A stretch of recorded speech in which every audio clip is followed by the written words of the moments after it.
The theme of OCD that I'd like to talk about today is slightly controversial or slightly touchy, and I may make some mistakes while speaking, right? And I'd like to convey to the viewers well in advance that I do not intend any offense whatsoever, and I'm open to any feedbacks, right?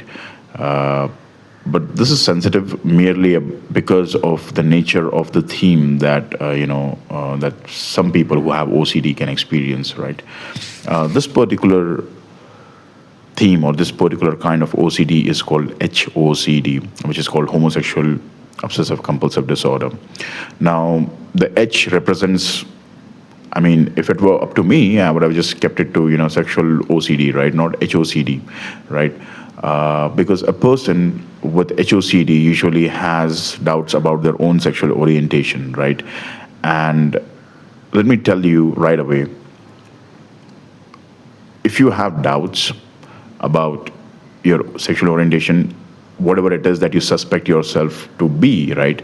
If you are a gay man, if you have doubts about being straight, right, you're probably just gay. If you are a straight man who probably has doubts about being gay, you're probably just straight, right? So let me just clarify, so that it can save you a lot of pain and trouble, right? And the anxiety this induces, right, in a person can be actually quite daunting, because this can also be socially very alienating for the person, because unlike other themes of OCD, this is something that a person finds very difficult to articulate or convey to other people, right? People who are psychotherapists, people who are clinical psychologists may know about this condition because of, they deal with thousands of patients, right? And I'm pretty sure a lot of people do come with this particular theme of OCD, right?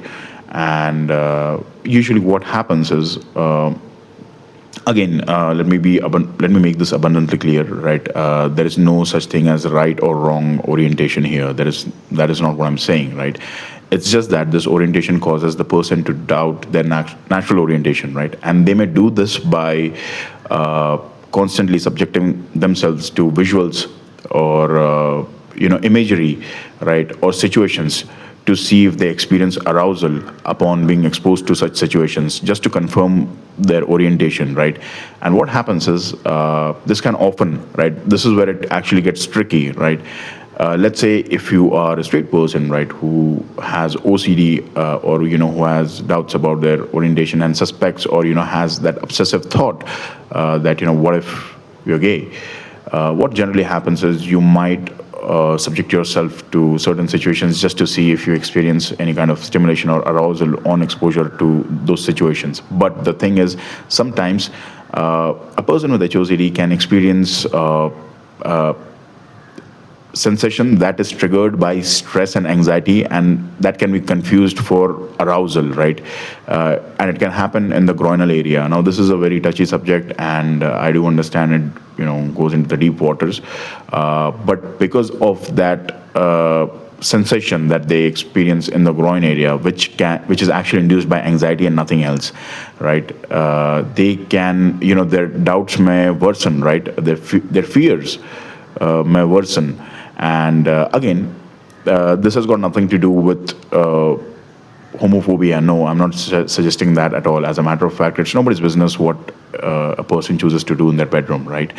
Having said that, even a gay person can actually experience HOCD, where they might actually suspect, they may have obsessive thoughts about them being straight, and they might actually expose themselves to situations where they might check for any arousal, right, upon being exposed to. They might probably get involved with the opposite sex just to see if it makes them feel something. And this can be quite daunting. And the truth be told, right, whatever the orientation that it was that you were born with to begin with is perhaps your normal orientation, right? And there's no need to, straight or gay, you don't need to subject yourself to that agony of, that comes with the doubt of, what your actual orientation is.